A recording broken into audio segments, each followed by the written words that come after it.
السلام علیکم ورحمۃ اللہ وبرکاتہ نحمده ونصلي على رسوله الكريم اما بعد فاعوذ باللہ من الشیطان الرجیم بسم اللہ الرحمن الرحیم رب اشرح لي صدری ويسر لي امری واحلل عقدۃ من لسانی یفقهوا قولی۔ اس وقت میں آپ کے سامنے حدیث رسول صلی اللہ علیہ وسلم اور اس کی کچھ وضاحت کروں گی۔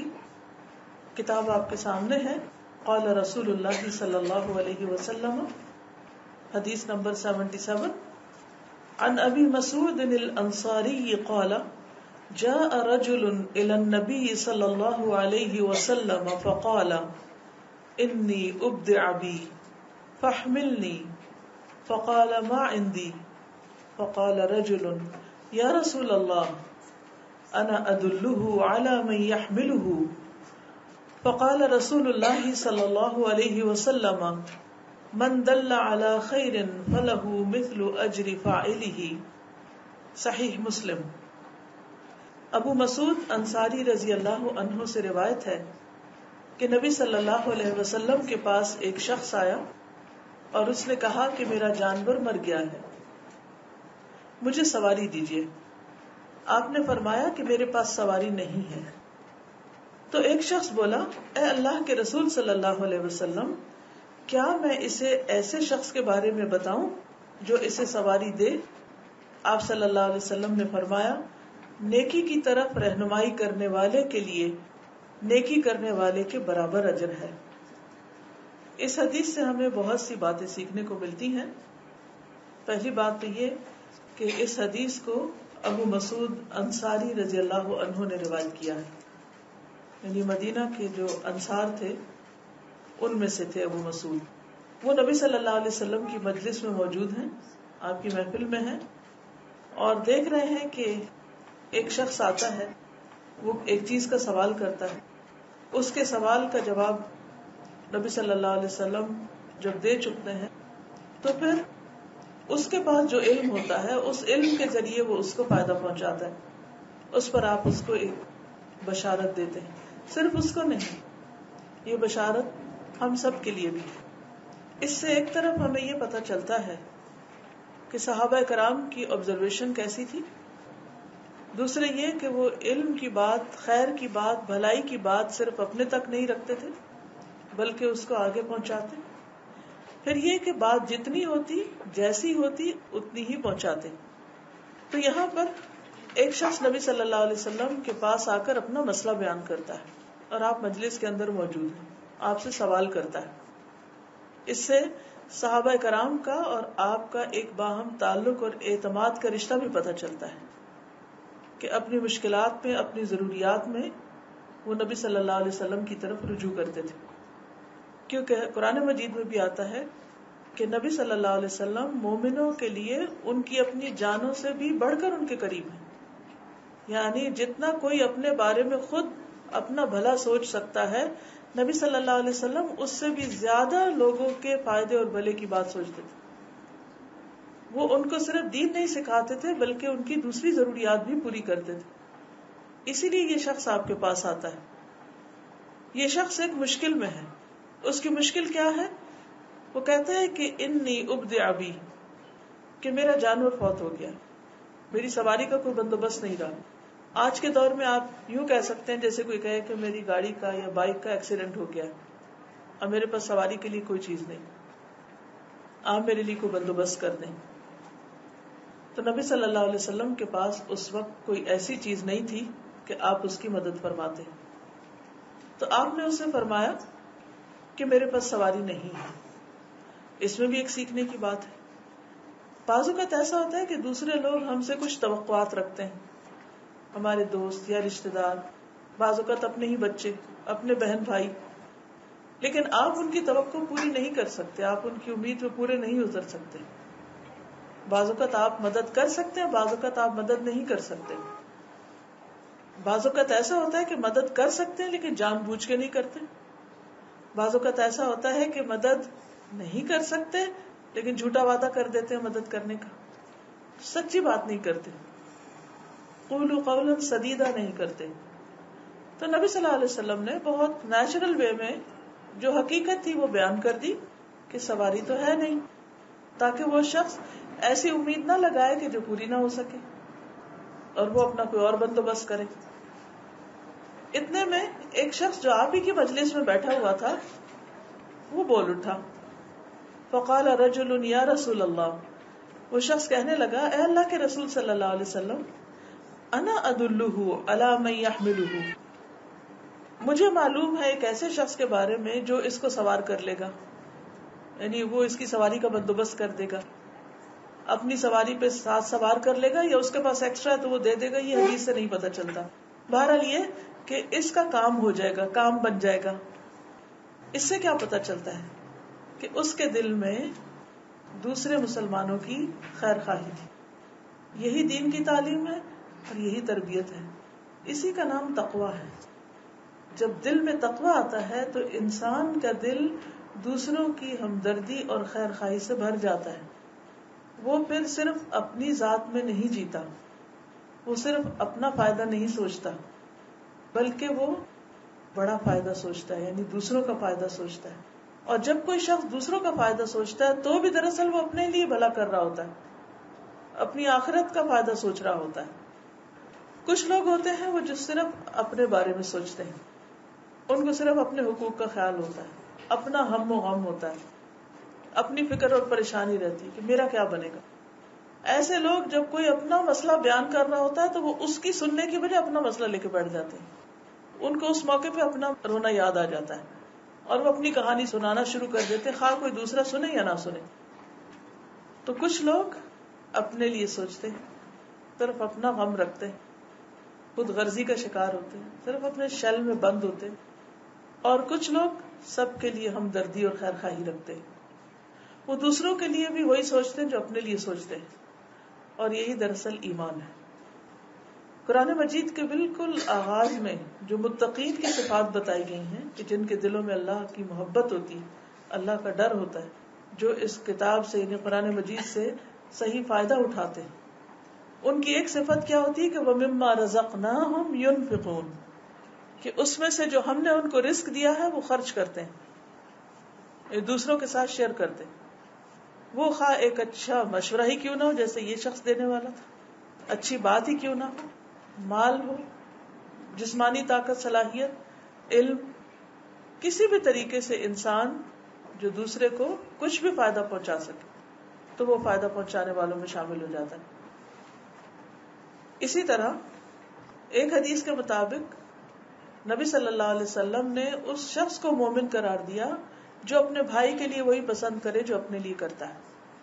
جب بھی کسی پر کوئی خاص سچویشن ہو، کوئی پریشانی کی، کوئی دکھ کی، کوئی ضرورت کی، تو انسان اپنے آپ کو وہاں رکھ کے دیکھے کہ اس موقع پر میں اپنے لیے کیا چاہوں گا، اور اس کیفیت کو دل پر لا کر دوسرے کی خیرخواہی کرے، بھلائی کرے. مثلا کوئی شخص بھوکا ہے تو ہمیں اپنی بھوک یاد کر لینی چاہیے. تو آپ دیکھیں گے آپ کا ہاتھ کھل جائے گا، آپ دوسرے کو خوشی سے کھلائیں گے کیونکہ آپ کو اپنی بھوک یاد ہے. اگر کسی کی بیماری کی خبر سنتے تو اپنی بیماری یاد کر لیں کہ آپ اس وقت کیا چاہیں گے. بعض اوقات آپ کسی کی عادت کر سکتے ہیں، بعض اوقات نہیں کر سکتے، لیکن دعا تو آپ سب کے لیے کر سکتے ہیں. لیکن اس دعا میں خلوص کب آئے گا، کیسے آئے گا؟ جب آپ اپنے آپ کو وہاں دیکھیں. اگر کوئی فوت ہو جائے تو آپ اس کے ساتھ کیا معاملہ کریں گے؟ اس کی خبر سن کے کیا سوچیں کہ کل ہم نے بھی مرنا ہے تو میرا کیا ہوگا. اس دل کے ساتھ پھر آپ دوسرے کے لیے دعا کریں. اسی طرح کوئی بھی انسان، کوئی بھی جانور، ایون جب اس کو کوئی چوٹ لگے، کوئی تکلیف ہو تو ہمیں بھی چوٹ محسوس ہونی چاہیے. مثلا بعض اوقات ہم ٹیلی ویژن میں خبریں سنتے رہتے ہیں، دیکھتے رہتے ہیں کہ لوگ رو رہے ہیں، پریشان ہیں، بدحال ہیں. ہم بیٹھ کے صرف تبصرے کرتے رہتے ہیں. اس وقت ہمارا ری ایکشن کیا ہوتا ہے؟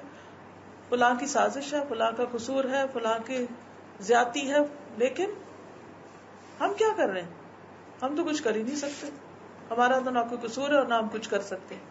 لیکن جو سچا مومن اور متقی مومن ہوگا وہ اس وقت بیٹھ کر کم از کم ان کے لیے کلمہ خیر اپنی زبان سے نکالے گا کہ اللہ تو ان کی مدد فرما، یہ مظلوم ہے، یہ تکلیف میں تو ان کی تکلیف دور کر. یا اللہ یہ تیری مخلوق ہے, تو ان پہ رحم فرما, تو سب سے رحم فرمانے والا ہے. تو یہ ایک مومن کی امتیازی شان ہے جو کسی دوسرے مذہب, دین, کسی جگہ پر کسی کے اندر نہیں پائی جا سکتی, کہ انسان کے اندر, انسان کے دل میں دوسروں کے لیے ہمدردی کے جذبات اور احساسات ہوں. جانور جب اس کو چوٹ لگتی ہے تو وہ صرف اپنی چوٹ محسوس کرتا ہے, اس کو نہیں پتا کہ دوسرے جانور کو کیا چوٹ لگ رہی. لیکن مومن جو ہے وہ اپنی تکلیف بھی محسوس کرتا ہے, لیکن اپنی تکلیف کے تجربے سے گزر کر وہ دوسروں کی تکلیف کو محسوس کرنے کے قابل ہوتا ہے.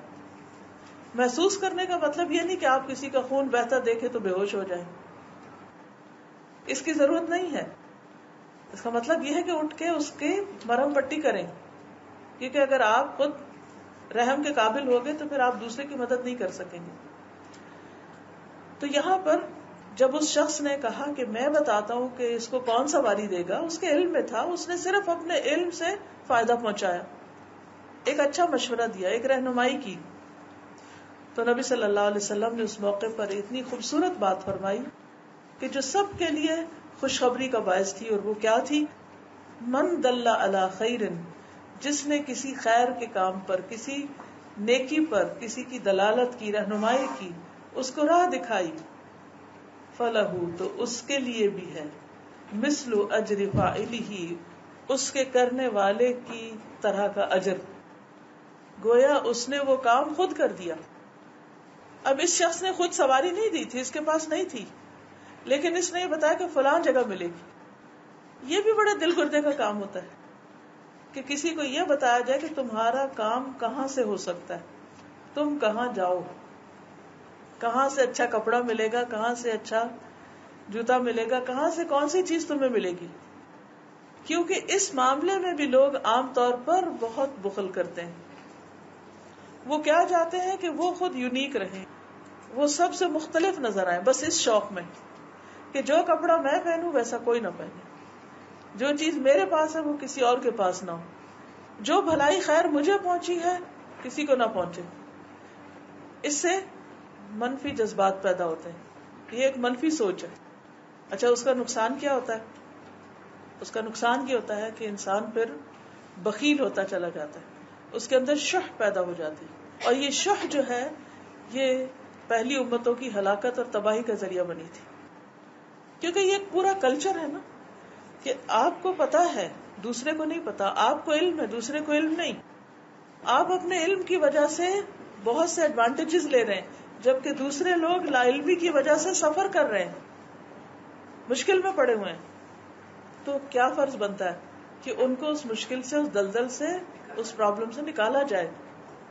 اس میں آپ دیکھیے کہ دو طرح کے علم ہوتے ہیں, ایک ہوتا ہے انفارمل, ایک ہوتا ہے فارمل. فارمل جو ہوتا ہے اس میں کوئی شارٹ کٹ نہیں ہوتا, اس کو پوری طرح پراپر ایک سسٹم کے ساتھ سیکھنا پڑتا ہے. اس میں آپ کسی کو یہ تو بتا سکتے ہیں کہ فلاں جگہ سے یہ ڈگری اچھی ہوتی ہے, فلاں یونیورسٹی اچھی ہے, فلاں ٹیچر اچھا ہے, اس طرح کی آپ معلومات دوسرے کو دے سکتے. اور انفارمل کیا ہے کہ آپ اٹھتے بیٹھتے چلتے پھرتے کوئی نہ کوئی اچھی بات اس سے شیئر کر سکتے ہیں. بعض اوقات ہم کسی مجلس میں بیٹھے ہوتے ہیں, لوگ بات کر رہے ہوتے ہیں, لیکن وہ بات کسی صحیح نتیجے کی طرف نہیں جا رہی ہوتی, اور ہمیں پتہ ہوتا ہے کہ صحیح کیا ہے, ہم صرف چپ بیٹھے ہوتے ہیں. کون تکلیف کرے اور بولے, کیا ہو سکتا ہے میں بولوں اور ان کو پسند نہ آئے, اور ہم اندر ہی اندر اس کشمکش کا شکار رہتے ہیں اور نیکی کا ایک بہت بڑا موقع کھو کے آ جاتے ہیں. ہمیں کہہ دینا چاہیے, بتا دینا چاہیے. اور اگر کوئی نہ سننا چاہے یا یہ ڈر ہو کہ یہ سننا نہیں چاہے گا یا پسند نہیں کرے گا, تو اس سے اجازت لے لینی چاہیے کہ اگر آپ پسند کریں تو میں بھی ایک بات کر دوں, یا اگر آپ اجازت دیں یا اگر آپ چاہیں تو اس بارے میں میں بتا سکتا ہوں.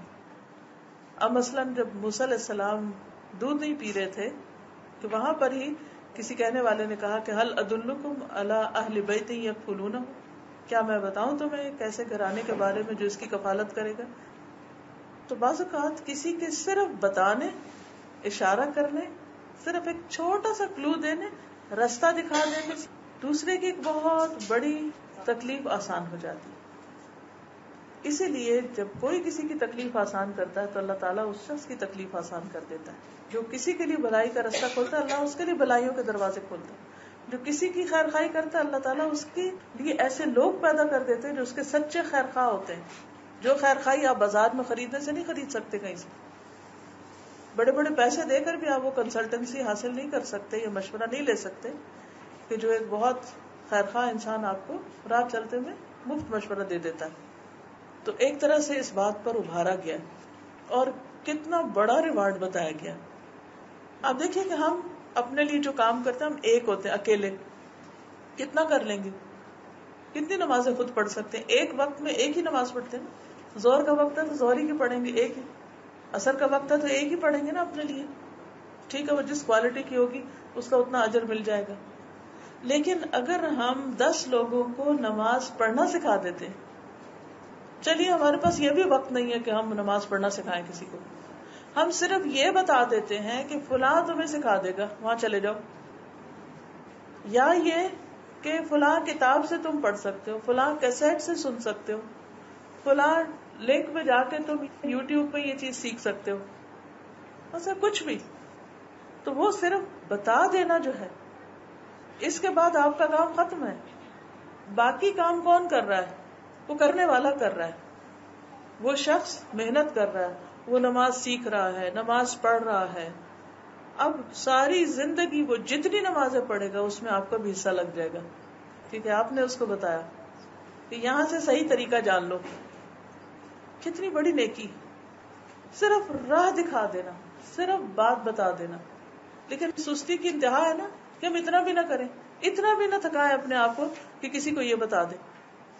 تو بعضوں کا صرف سستی ہوتی ہے, کوتاہی ہوتی ہے, غفلت ہوتی ہے, یا لیک آف موٹیویشن ہوتی ہے. ہمیں اجر کا معلوم نہیں ہوتا کہ اس کا کوئی اجر بھی ہے, کیونکہ اگر ہمیں پتہ چل جائے کہ اس کا اجر کتنا ہے تو ہم کبھی بھی پیچھے نہ رہیں بلکہ اس بات کے حریص ہو جائیں. بعض اوقات ہم کہتے ہیں ہم خود ہی کر لیں گے, کیونکہ دوسرے کو کئی دفعہ کام سکھانا بڑا مشکل ہوتا ہے, بتانا مشکل ہوتا ہے, دوسرے ایکسپٹ نہیں کرتے. ایون مشورہ دے کے بھی بعض اوقات آپ کہتے ہیں ہم پچھتائے مشورہ دے کر, کیونکہ دوسرا تو مائنڈ کر گیا. خصوصاً بچے, اگر آپ انہیں کچھ بتانا چاہیں تو کہتے ہیں ہمیں پتا ہے آپ نہیں بتائیں.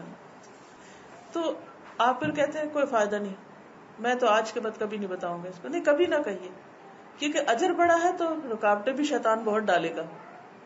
تو شیطان کے وسوسے اس راہ سے روک دیتے, اپنے نفس کی کمی کوتاہی اور لا علمی, بعض کو خود ہی نہیں پتا ہوتا. تو علم کا حاصل کرنا کتنا فائدے کا ہے. جب آپ کے پاس کچھ ہوگا تو آپ کسی کو بھی بتائیں گے نا, کسی کو راہ جب بھی دکھائیں گے نا جب آپ کو خود بھی پتا ہوگا. اور پھر جو علم کے ریسورسز ہیں, ماخذ ہیں, مراجع ہیں, ان کو جاننا بھی بے حد ضروری ہے, ان کا علم بھی ہونا چاہیے. مثلا کوئی آپ سے پوچھے کہ مجھے کسی اچھی سی کتاب کا نام بتاؤ, تو ہم کہتے کہ سچی مجھے تو پتہ ہی نہیں ہے کہ کون سی کتاب اچھی ہے اور کہاں سے ملتی. حالانکہ اگر آپ ذہن پہ زور ڈالیں تو میں بھی کوئی چیز یاد آ ہی جائے, کوشش کے باوجود نہ آئے تو پھر اور بات ہے. تو ہمارے استاد کہا کرتے تھے کتابوں کے نام جاننا بھی علم ہے. تو اس پر ہمیں عادت پڑی کہ لائبریری میں صرف کتابوں کے نام روزانہ پڑھتی تھی, صرف کتابوں کے ٹائٹل, کہ کسی اور کو شاید ضرورت پڑے تو میں بتا سکوں کہ ہاں اس ٹائٹل کی کتاب فلاں جگہ موجود ہے. اب آگے تو پڑھے گا کوئی اور, سیکھے گا کوئی اور. اسی طرح ہم روزمرہ زندگی میں آپ دیکھیں, مثلا کوئی ماں چاہتی ہے کہ اس کا بچہ قرآن حفظ کرے, وہ کئی جگہ جا چکی ہے, وہ یہاں بھی ٹرائی کر چکی, وہاں بھی, لیکن وہ کام نہیں بن رہا. لیکن آپ کو پتا ہے, اگرچہ آپ نے ٹرائی نہیں بھی کیا لیکن آپ کو معلومات ہیں, تو آپ اگر دوسرے کو کہتے تھے کہ اچھا فلان جگہ جا کے دیکھو, وہ وہاں جاتی ہے اور وہ بچے کا دل لگ جاتا ہے, وہ قرآن حفظ کر لیتا ہے. کس کو ثواب ملے گا؟ جس نے راہ دکھایا. کئی دفعہ کوئی ہم سے ٹیکسٹ کر کے پوچھتا ہے اچھا فلاں کا نمبر بتا دو, تو ہم جھنجھلا جاتے کہ یہ نمبر بھی نہیں لکھ کے رکھتے اپنے پاس. مثلا کئی لوگ چھوٹی چھوٹی باتوں پہ جھنجھلا رہے ہوتے ہیں کہ کیوں پوچھتے ہیں, کیوں تنگ کرتے ہیں.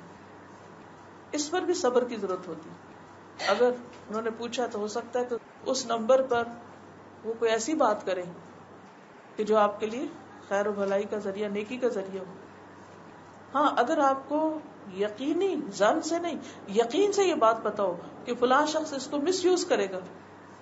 مثلاً آپ اپنے بچے کو کوئی چیز اس لیے لے کر نہیں دے رہے کہ وہ مس یوز کرے گا، تو اس صورت میں نہ کرنا زیادہ بہتر ہے، اجر کا باعث ہے کہ آپ نے شر کو روکا. کیونکہ کچھ لوگوں کے ہاتھ پر خیر کی کنجیاں ہوتی ہیں اور کچھ کے ہاتھ میں شر کی ہوتی ہیں. تو خیر کی بات تو بتائیں، شر کے راستے بند کریں، وہ نہ بتائیں، شر کی کنجیاں چھپا دیں. ایک حدیث میں آتا ہے، انس بن مالک سے مروی ہے، رسول اللہ صلی اللہ علیہ وسلم نے فرمایا، کچھ لوگ خیر کی چابیاں اور شر کے تالے ہوتے ہیں، اور کچھ لوگ شر کی چابیاں اور خیر کے تالے ہوتے ہیں. پس خوشخبری ہے اس کے لیے جس کے ہاتھ پر اللہ تعالیٰ نے خیر کی راہیں کھول دی، اور ہلاکت ہے اس آدمی کے لیے جس کے ہاتھ پر اللہ نے شر کی راہیں کھول دی. خوشخبری ہے اس کے لیے جس کے ہاتھ پر اللہ نے خیر کی راہیں کھول دی، یعنی اس کو خیر کی کنجیاں دی اور وہ خیر کے دروازے کھولتا چلا جاتا ہے اور شر کے بند کر رہا ہے. اور کچھ لوگ ہیں کہ وہ شر کے لیے محنت کرتے ہیں، برائی، فحاشی، بے حیائی پھیلانے کے لیے. اب آپ دیکھیے کہ میڈیا ہے، مثلا ٹیلی ویژن ہے اور انٹرنیٹ ہے اور بہت سی اس طرح کی چیزیں ہیں کہ جن کو دونوں طریقوں سے استعمال کیا جا رہا ہے، خیر کے لیے بھی اور شر کے لیے بھی. کچھ لوگ سب کچھ سیکھتے ہیں اور کسی ایسی جگہ جاب شروع کر دیتے ہیں کہ جہاں سے شر ہی شر پھیل رہا اور پھوٹ رہا ہے، اور کچھ لوگ یہ سب کچھ سیکھ کر نیکی اور خیر کو آگے بڑھانے کا ذریعہ بن جاتے ہیں. اب چاہے وہ کسی کی جاب ہی کیوں نہ ہو کہ وہ اپنی محنت کر رہا ہے، پیسے کما رہا ہے، لیکن یہاں بھی سوچنا چاہیے کہ جو میں جاب کر رہا ہوں وہ کس کو تقویت دے رہی، کس کے فائدے کی، کس کے لیے ایک سپورٹ ہے، خیر کو پھیلانے کا ذریعہ یا شر کو پھیلانے کا ذریعہ. اسی طرح کچھ لوگ جہاں جائیں خیر ہی خیر، بھلائی بھلائی، ٹوٹے ہوئے رشتے باہم جڑ جاتے ہیں، لوگوں کی ناراضگیاں دور کر دیتے ہیں، لوگوں کو اچھے اچھے کاموں پہ لگاتے ہیں، اچھے اچھے مشورے دیتے ہیں، اچھی اچھی راہیں سجھاتے ہیں.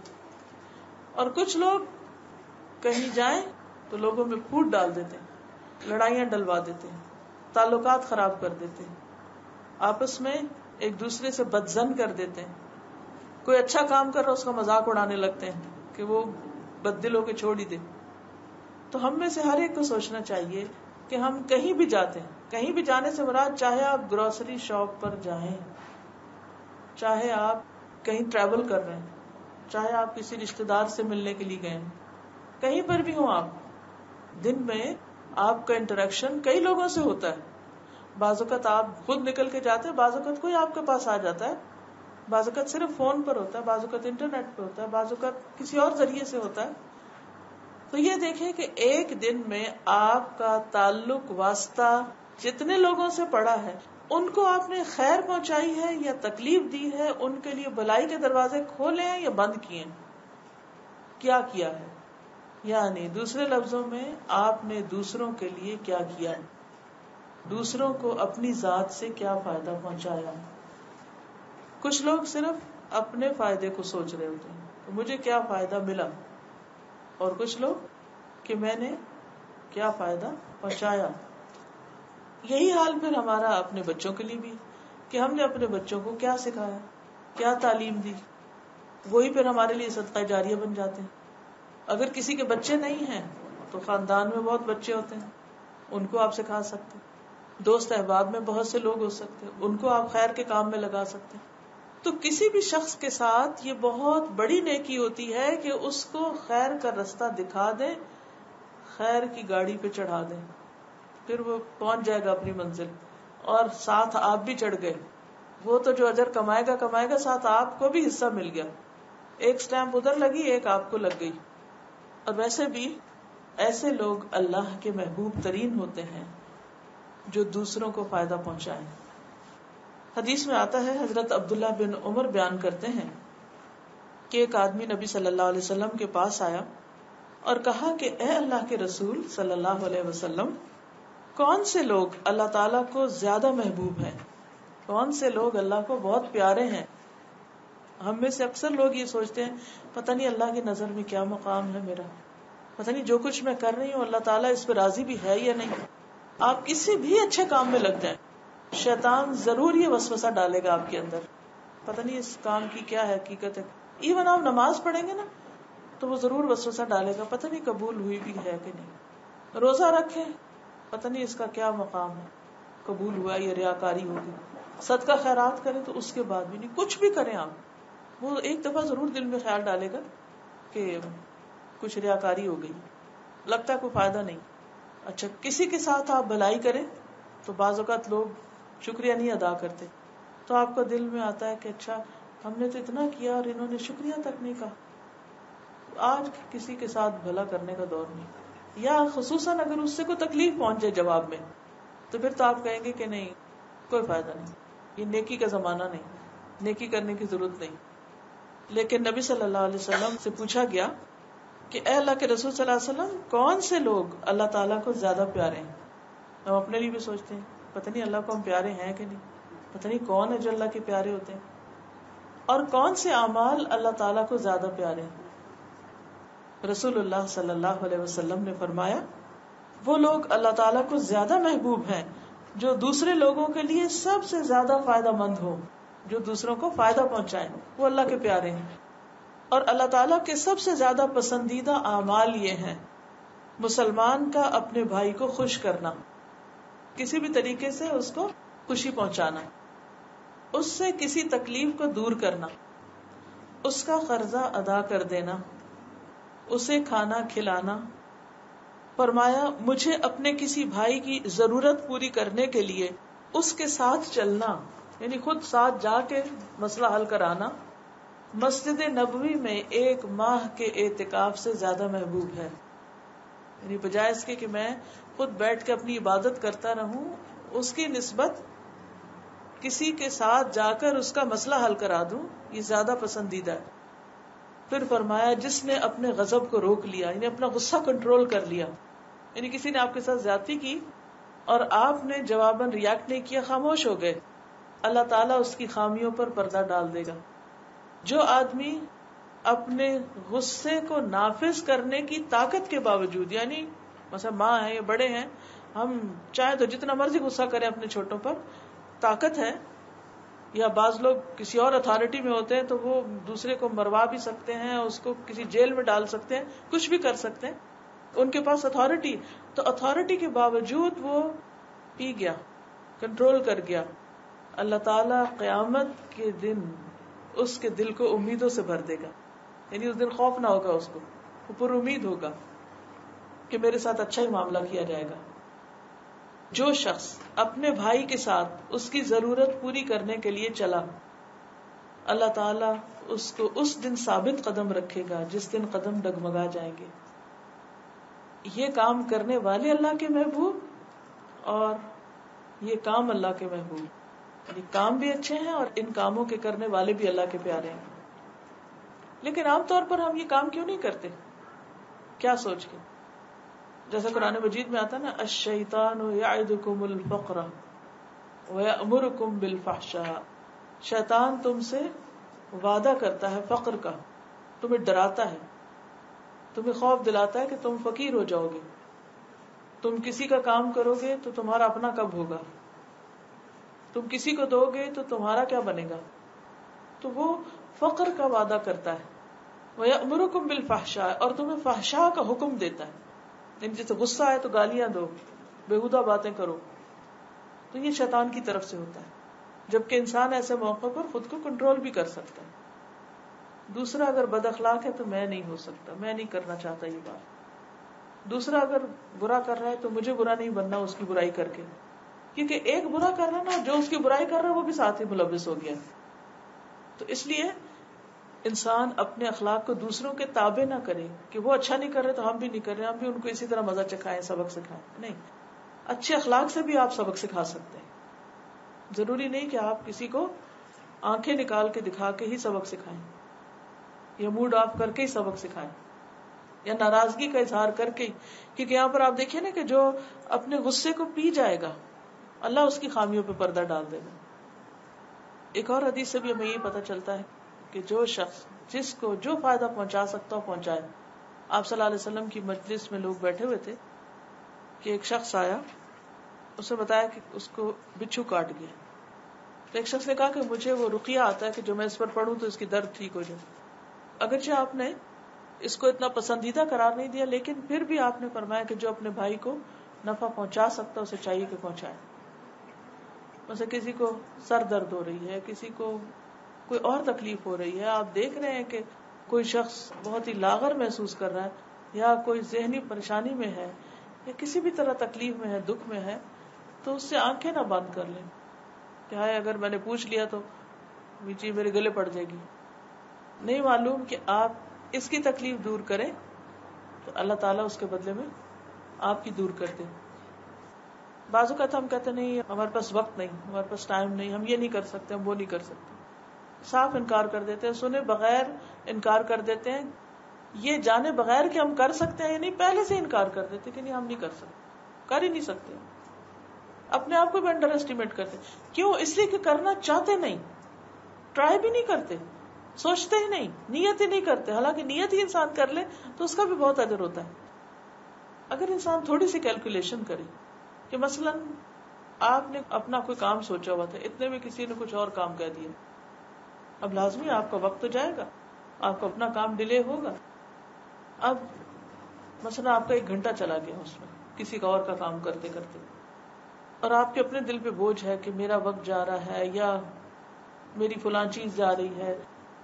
مثلا یہاں جہاں سے حدیث شروع ہوئی وہاں سواری کی بات ہے. بعض اوقات کسی کو لفٹ دینی ہوتی ہے تو اس میں ہم کہتے ہیں کہ اچھا آؤٹ آف دا وے جانا پڑے گا، بہت ٹائم چلا جائے گا. بعض اوقات پیٹرول کی پرواہ نہیں ہوتی، صرف ایک ہم تھک جائیں گے اتنا دور جاتے ہوئے، کوئی بھی وجہ ہو سکتی.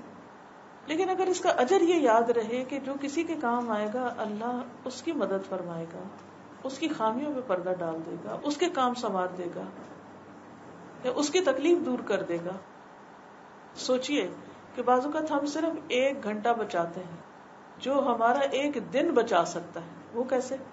مثلا اگر آپ کے اپنے سر میں درد ہو جائے تو آپ کچھ کرنے کے قابل رہیں گے؟ کچھ بھی نہیں. اور عموماً جب سر درد شروع ہوتی ہے تو ایسا نہیں ہوتا 5 منٹ ہوئی پھر ٹھیک ہو گئی، تو پورا دن لے جاتی اور آپ کچھ کرنے کے قابل نہیں رہتے. یہ عین ممکن تھا کہ کسی وقت آپ کسی دوسرے کی مدد کرتے تو اللہ تعالیٰ آپ کو اس سے بچا لیتا.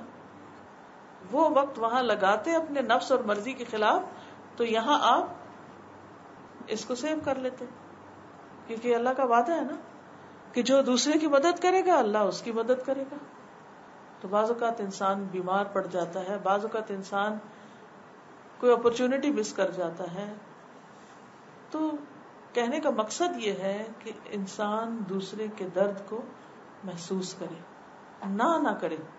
جیسے اس روز بات کی تھی میں نے کہ جب کوئی آپ کے سامنے کوئی خیر لائے، کوئی چیز آپ کو پیش کرے، کوئی مشورہ دے تو اس پر نہ کرے، سن تو لے تو لے. کیوں؟ اس لیے کہ اس کے دل میں اللہ نے ڈالا ہے وہ آپ تک لے کر آئے ایک چیز. اسی طرح جب کوئی آپ کے پاس ضرورت لے کر آئے تو اس کو سن تو لیں، نہ کریں. کیا پتا وہ آپ کے لیے ایک خیر اور نیکی کا دروازہ کھولنے والا، کیونکہ جو پرابلمز ہوتے ہیں عام طور پر وہ اپرچونٹیز ہوتے ہیں. اللہ آپ کے سامنے کسی کا مسئلہ کیوں لایا ہے؟ کبھی سوچا آپ نے؟ اس نے آپ ہی کو آ کے کیوں سنایا؟ کیونکہ اللہ تعالیٰ کو معلوم تھا کہ میرا یہ بندہ اس کی یہ مشکل حل کر سکتا ہے. اللہ دراصل آپ کو مصیبت میں نہیں ڈال رہا، آپ کو موقع دے رہا ہے کہ آپ دوسرے کی مدد کر سکیں اور نیکی کما سکیں. لیکن ہم اس کو سمجھتے نہیں اپنی کم عقلی کی وجہ سے، ناسمجھی کی وجہ سے. جریر بن عبداللہ سے روایت ہے کہ رسول اللہ صلی اللہ علیہ وسلم کی خدمت میں کچھ دیہاتی آدمی اونی کپڑے پہنے ہوئے حاضر ہوئے. غریب لوگ تھے. آپ نے ان کی بدحالی دیکھ کر ان کی حاجت اور ضرورت کا اندازہ لگا لیا کہ یہ بہت غریب ہیں. آپ نے لوگوں کو صدقہ کرنے کی ترغیب دی کہ دوسروں کو کہا کہ ان کی مدد کریں. بس لوگوں نے صدقے میں کچھ دیر کی، سستی کی، جلدی نہیں آئے. تو آپ کے چہرے پر کچھ ناراضگی کے آثار نمودار ہوئے. تو آپ کی ناراضگی دیکھ کر انصار میں سے ایک آدمی درہموں کی ایک تھیلی لے کر حاضر ہوا. اب وہ ایک کے آنے کی دیر تھی، وہ بارش کا پہلا قطرہ، پھر دوسرا آیا. پھر ایک کے بعد ایک آنا شروع ہو گیا، متواتر آنے لگے، یہاں تک کہ حضور صلی اللہ علیہ وسلم کے چہرے پر خوشی کے آثار ظاہر ہو گئے. رسول اللہ صلی اللہ علیہ وسلم نے فرمایا، جس نے اسلام میں کوئی اچھا طریقہ رائج کیا پھر اس کے بعد اس پر عمل کیا گیا تو اس کے لیے اس عمل کرنے والے کے برابر ثواب لکھا جائے گا اور ان کے ثواب میں سے کچھ کمی نہ کی جائے گی. یہ نہیں کہ ان کا لے کے اس کو دے دیا جائے گا، اللہ تعالیٰ اپنے خزانوں سے اس کو بھی دے گا، اس کو بھی دے گا. اور جس نے اسلام میں کوئی برا طریقہ رائج کیا پھر اس پر عمل کیا گیا تو اس پر اس عمل کرنے والے کے گناہ کے برابر گناہ لکھا جائے گا اور عمل کرنے والوں کے گناہ میں کوئی کمی نہ کی جائے گی. اب آپ دیکھیے کہ آپ صلی اللہ علیہ وسلم نے حکم دیا کہ ان کی مدد کی جائے. لوگ سوچ میں پڑ کے اچھا کرتے ہیں. کئی دفعہ ایسا ہوتا ہے ہمارے پاس نیکی کا کوئی موقع آتا ہے تو ہم کہتے اچھا کرتے ہیں، کر لیں گے نا، اتنی جلدی کیا، تھوڑی دیر میں کرتے ہیں، اچھا ابھی فون کر دیں گے. اچھا وہ کیا ہوتا ہے، بھول ہی جاتا ہے. تو کیا کرنا چاہیے اس وقت، یا تو لکھ لینا چاہیے یا پھر کر ڈالنا چاہیے. دیر نہ کرے، سستی نہ کرے.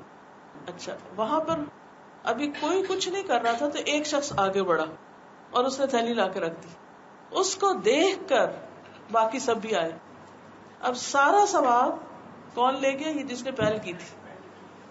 تو اس موقع پر آپ نے یہ حدیث فرمائی کہ اگر کوئی شخص خیر کی طرف رہنمائی کرتا ہے اور پیچھے سب آ جاتے ہیں تو سب کا ثواب اس کو مل جاتا ہے، ان کے ثواب میں کمی نہیں ہوتی پیچھے آنے والوں کے. اس لیے ہر ایک کو خیر اور بھلائی کی بات بتاتے رہنا چاہیے. آپ نے کئی نو مسلمز کا حال سنا ہوگا کہ وہ کہتے ہیں کہ ہمیں کسی نے ایک لیفلیٹ دیا تھا، کوئی کہتا ہے ہمیں اس نے فلاں پروگرام میں لے گیا تھا، کوئی کہتا ہے قرآن کی کاپی فلاں نے مجھے دی تھی، میں نے فلاں کے اس عمل کو دیکھا تھا، فلاں کے اس خیر اور بھلائی سے متاثر ہوا تھا، وہ مسلمان ہو گیا. تو کبھی نہ کہیں کہ اچھا کیا پتا ہم اس کو قرآن کی کاپی دیں اور یہ پڑھے ہی نہ اور کسی دراز میں رکھ دے تو ہمارے پیسے ضائع ہو جائیں گے. بھی آپ نے دیکھا کہ وہ کیا کرے گا. چلو ٹھیک ہے، ہو سکتا ہے وہ نہ پڑھے، کوئی اور آگے پڑھ لے گا، کیونکہ ہدایت تو اللہ دیتا ہے نا. ہم نے تو کوشش کرنا، محنت کرنا، اور اللہ تعالیٰ ہماری تو محنت کو دیکھ رہا ہے. اور کئی دفعہ ایسے ہوتا ہے کہ جس کو آپ نے کچھ دیا ہوتا ہے وہ تو اس سے فائدہ نہیں اٹھاتا، لیکن دوسرے بہت سارے لوگ اس سے بہت سا فائدہ اٹھاتے ہیں.